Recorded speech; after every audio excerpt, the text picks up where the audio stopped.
નમસ્કાર વિદ્યાર્થી મિત્રો, સ્વાગત છે આપનું ગુજરાતી પાઠશાલામાં.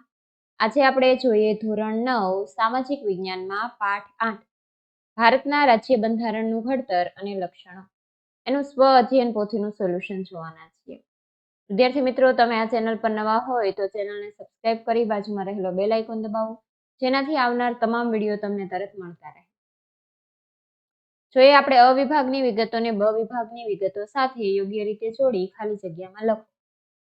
સંસદનું નીચલું ગૃહ એમાં આવશે લોકસભા, સંસદનું ઉપલું ગૃહ એમાં બી રાજ્યસભા, ભારતનું રાષ્ટ્ર ચિહ્ન ઈ 4 સિંહોની મુખાકૃતિ, ભારતનું રાષ્ટ્ર સૂત્ર એ સત્યમેવ જયતે, બંધારણનો અર્ક આમુખ. બીજું છે, નીચે આપેલા વિધાનો વાંચી ખરા વિધાનો સામે ખરા અને ખોટા વિધાનો સામે ખોટાની નિશાની કરો. 1. કોઈ પણ દેશનું શાસન ચલાવવા માટે ઘડવામાં આવેલા નિયમોના વ્યવસ્થિત સંગ્રહને દેશનું આમુખ કહે છે. ખોટું. 2. બંધારણ સભામાં 389 સભ્યો હતા. ખરું. 3. બંધારણ સભાના અધ્યક્ષ તરીકે ડોક્ટર ભીમરાવ આંબેડકર હતા. ખોટું. 4. 26 જાન્યુઆરીને પ્રજાસત્તાક દિન તરીકે ઉજવવામાં આવે છે. ખરું. 5. બંધારણની શરૂઆત આમુખથી થતી નથી. ખોટું. 6. લોકશાહીનો મૂળ શબ્દ ડેમોસ અને ક્રેટોસ માંથી ઉતરી આવ્યો છે. ખરું. ભારતમાં 18 વર્ષ કે તેથી વધારે ઉંમરના કોઈ પણ નાગરિકને મત આપવાનો અધિકાર છે. ખરું. 1976માં 44માં બંધારણીય સુધારાથી આમુખમાં બિનસાંપ્રદાયિક શબ્દ ઉમેરવામાં આવ્યો છે. ખોટું.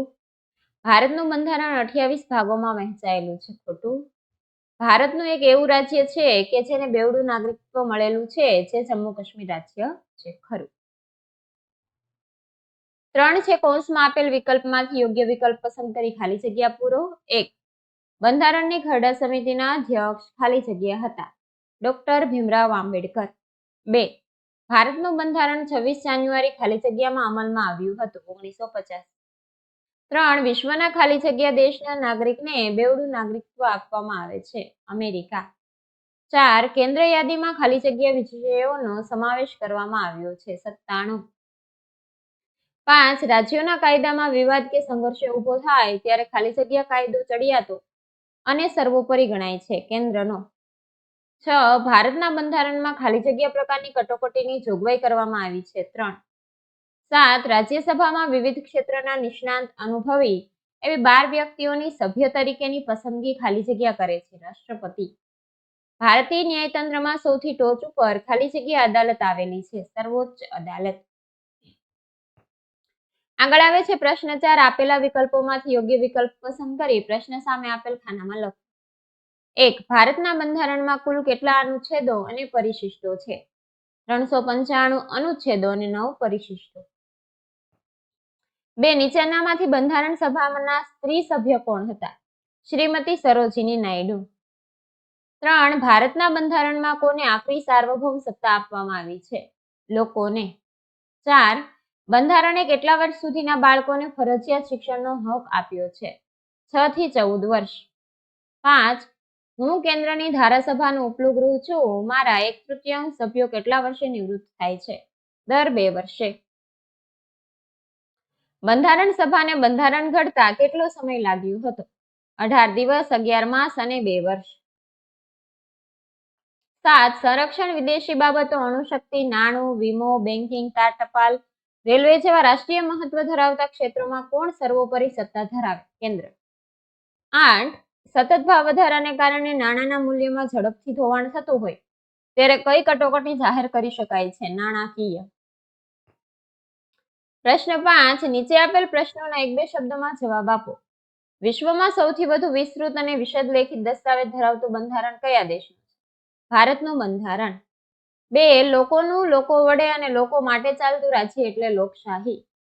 3. ભારત પર અન્ય કોઈ રાષ્ટ્ર યુદ્ધકીય આક્રમણ કરે તો તેવા સંજોગોમાં ભારતના રાષ્ટ્રપતિ કેવા પ્રકારની કટોકટી જાહેર કરે? સલામતી વિષયક.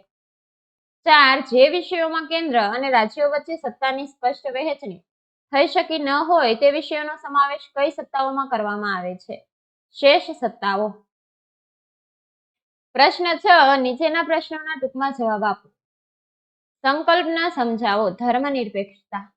ભારતીય બંધારણમાં સર્વધર્મ તરફ સમાન દ્રષ્ટિ અને સમાન આદરભાવનો સ્વીકાર થયો છે. રાજ્ય દ્વારા કોઈ પણ ધર્મને ઉત્તેજન કે ટેકો નહીં. રાજ્યને પોતાનો કોઈ ધર્મ કે સંપ્રદાય નથી. સમાજવાદી. ભારતમાં 1976માં કટોકટી શાસન દરમિયાન બંધારણના 42માં સુધારા દ્વારા આમુખમાં સમાજવાદી શબ્દ ઉમેરવામાં આવ્યો છે. ભારતીય બંધારણની મોટાભાગની જોગવાઈઓ પ્રત્યક્ષ અને પરોક્ષ રૂપે સામાજિક ક્રાંતિ દ્વારા સામાજિક અને આર્થિક સમાનતા સાધીને કલ્યાણ રાજ સ્થાપવાનો મૂળ ઉદ્દેશ છે. બેવડું નાગરિકત્વ. બેવડું નાગરિકત્વ એટલે બે પ્રકારનું નાગરિકત્વ. સમવાયતંત્રી શાસન વ્યવસ્થામાં નાગરિકો બેવડું નાગરિકત્વ ધરાવે છે. યુએસએમાં સમવાયતંત્રી શાસન વ્યવસ્થા છે, તેથી ત્યાં દરેક નાગરિક બેવડું નાગરિકત્વ ધરાવે છે. રાજ્યસભા. સંસદના ઉપલા ગૃહને રાજ્યસભા કહેવામાં આવે છે. રાજ્યસભા કાયમી ગૃહ છે, પરંતુ દર 2 વર્ષને અંતે તેના સભ્યોની કુલ સંખ્યાના 1/3 ભાગના સભ્યો નિવૃત્ત થાય છે અને તેટલા જ નવા સભ્યો ચૂંટાય છે. રાજ્યસભાનું સંપૂર્ણપણે વિસર્જન થતું નથી. લોકસભા. સંસદના નીચલા ગૃહને લોકસભા કહે છે. લોકસભાના સભ્યોને દેશના સામાન્ય મતદારો પુખ્ત વય મતાધિકારના ધોરણે ગુપ્ત મતદાન પદ્ધતિથી ચૂંટે છે. લોકસભાની મુદત 5 વર્ષની છે. નીચેના વિધાનો સમજાવો. આમુખ ભારતીય બંધારણનો અર્થ છે. આમુખમાંથી અનેક વસ્તુઓ જાણવા મળે છે, જેમ કે કયા પ્રકારની મુશ્કેલીઓ નિવારવા માટેના કાયદો ઘડવામાં આવી રહ્યો છે. આમુખ એ કાયદાના ઘડતરમાં અને તેને સમજવા માટે તેનું માર્ગદર્શક બને છે.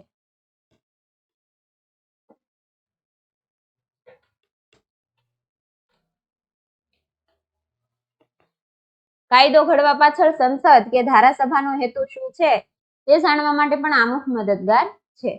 આથી સમગ્ર બંધારણનું હાર્દ રજૂ કરે તેથી ભારતીય બંધારણનો અર્થ મનાય છે. આમુખ એ હોકાયંત્રની ગરજ સારે છે. આમુખ એ હોકાયંત્રની ગરજ સારે છે કારણ કે કાયદાની કોઈ કલમ અને અસ્પષ્ટતા હોય ત્યારે કાયદાનો હેતુ સ્પષ્ટ ન થતો હોય ત્યારે આમુખના કાયદાનું માર્ગદર્શન લેવામાં આવે છે. તે સમજવાની ગુરુ ચાવી છે એમ મનાય છે. ભારત એ લોકશાહી પ્રજાસત્તાક રાજ્ય છે. ભારતમાં કોઈ પણ વ્યક્તિ કે કુટુંબનું પરંપરાગત શાસન નથી. સાર્વત્રિક પુખ્ત વય મતાધિકારનો મૂળભૂત હક છે. ધારાસભાઓ, વિશિષ્ટ સત્તાઓ, સ્વતંત્ર ન્યાયતંત્રની વ્યવસ્થા વગેરે જોગવાઈઓ ભારતને લોકશાહી દેશ જાહેર કરે છે. ભારતના રાષ્ટ્રપ્રમુખને હોદ્દો વંશ પરંપરાગત નથી. ભારતની પ્રજા ચૂંટણી દ્વારા કોઈ પણ સરકારને પદ ભ્રષ્ટ કરી શકે છે. બંધારણમાં રક્ષક અને વાલી તરીકે ન્યાયતંત્ર નાગરિકોના અધિકારોનું રક્ષણ કરે છે. બંધારણીય જોગવાઈ અનુસાર ભારતમાં સળંગ, સ્વતંત્ર, નિષ્પક્ષ અને એકસૂત્રી ન્યાયતંત્રની સ્થાપના કરવામાં આવી છે, જેની ટોચે સર્વોચ્ચ અદાલત, પછી મધ્યમાં એટલે કે રાજ્ય કક્ષાએ વડી અદાલતો અને નીચે જિલ્લા કક્ષાની અને તાબાની અદાલતો ઉપરાંત વિશેષ અદાલતો હોય છે. ન્યાયતંત્ર કારોબારીથી સ્વતંત્ર છે. આગળ છે લોકશાહી સમાજની મહામૂલી મૂડી છે. ભારતના બંધારણમાં સાર્વત્રિક પુખ્ત વય મતાધિકારના ધોરણે મતદારોએ ચૂંટેલ પોતાના પ્રતિનિધિઓ દ્વારા રચાતી સંસદને કારોબારીને જવાબદાર છે. કારોબારીને અબાધિત સત્તા નથી. લોકશાહી રાજ્ય એટલે લોકોનું, લોકો વડે અને લોકો માટે ચાલતું રાજ્ય. આમ રાજ્યની તમામ સત્તા લોકોના હાથ પર જ હોય છે. 3. ભારતના બંધારણમાં કઈ કઈ વિશેષ જોગવાઈઓ કરવામાં આવી છે? સમાજના પછાત વર્ગો કે પછાત જાતિઓ કે વંચિત સમુદાયના ઉત્કર્ષ બનાવવા માટે વિશેષ જોગવાઈઓ છે. ધારાગૃહોમાં સ્થાનિક સ્વરાજની ચૂંટણીઓમાં રાજકીય પ્રતિનિધિત્વ પૂરું પાડે તે માટે અનામત બેઠકો ફાળવવામાં આવી છે. સરકારી નોકરીમાં અને શિક્ષણ સંસ્થાઓમાં પ્રવેશ માટે અનામત ક્વોટાની બેઠકો તેઓની વસ્તીના પ્રમાણમાં ફાળવીને સમાન તક આપી છે. 4. કેન્દ્રને કયા કરવેરા ફાળવવામાં આવ્યા છે? ભારતમાં કેન્દ્રને આબકારી, જકાત, આયાત નિકાસ જકાત, આવકવેરો વગેરે વધુ આવકો આયાત કરવેરા કેન્દ્રને ફાળવવામાં આવ્યા છે. નીચેના પ્રશ્નોના મુદ્દાસર જવાબ આપો. નીચેના શબ્દચોરસમાં ભારતીય લોકશાહીના કેટલાક નામ છુપાયેલા છે. તેને ઓળખી ખાના દ્વારા અલગ તારવો. ઉત્તર તરીકે લખો.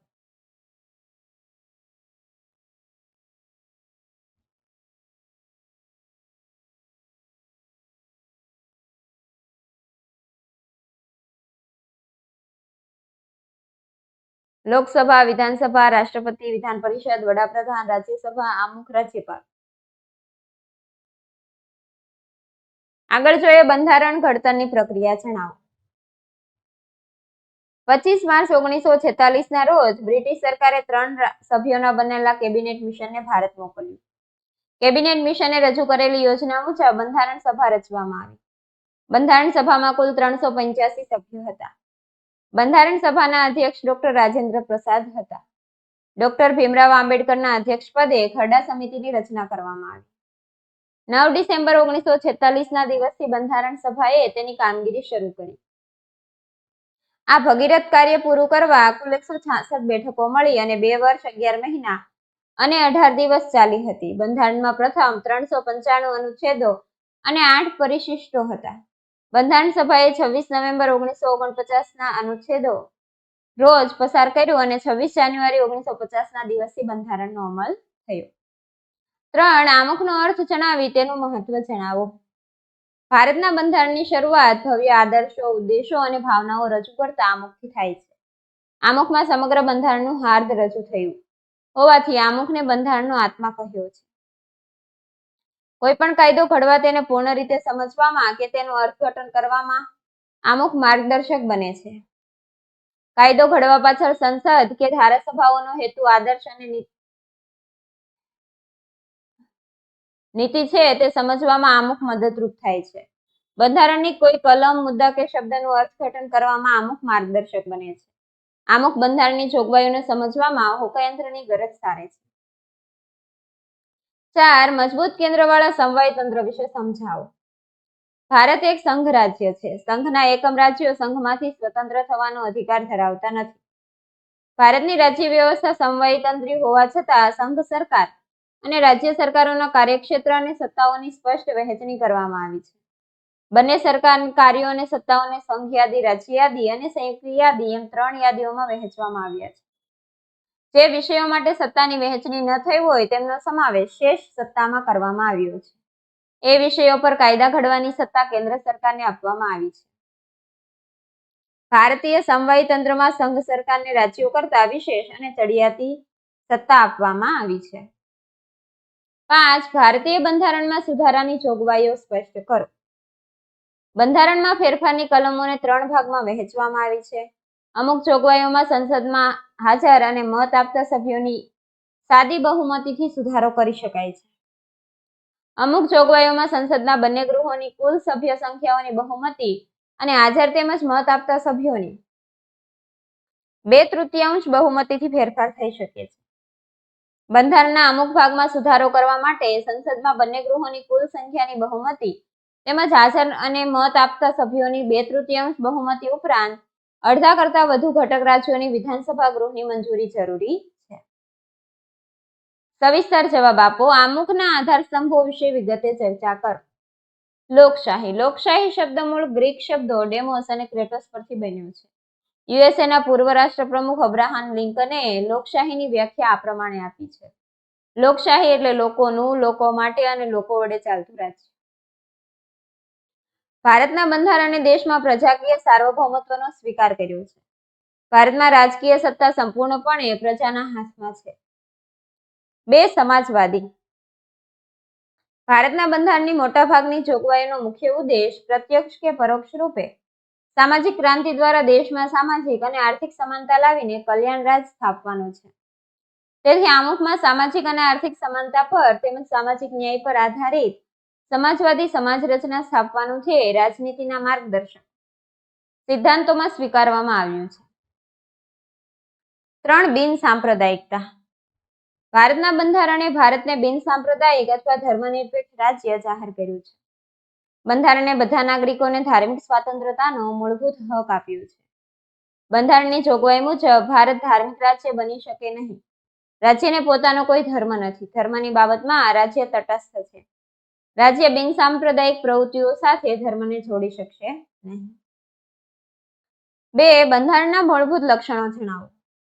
લેખિત દસ્તાવેજ. ભારતનું બંધારણ લિખિત અને સુપરિવર્તનશીલ છે. બંધારણનું કદ. બંધારણના કુલ 22 ભાગ છે. તેમાં પ્રથમ 395 અનુચ્છેદ અને 8 પરિશિષ્ટો હતા. એ પછી તેમાં સુધારા વધારા કરતા 461 અનુચ્છેદો અને 12 પરિશિષ્ટો થયા. વિશ્વના લોકશાહી બંધારણની સરખામણીએ તે લાંબુ, વિસ્તૃત અને વિગતપૂર્ણ છે. 3 એક જ નાગરિકત્વ. ભારતના નાગરિકો સંઘ સરકારની એક વડી નાગરિકતા ધરાવે છે. માત્ર જમ્મુ કાશ્મીર રાજ્યના નાગરિકો બેવડું નાગરિકત્વ ધરાવે છે. એક સંઘનું અને બીજું જમ્મુ કાશ્મીરનું.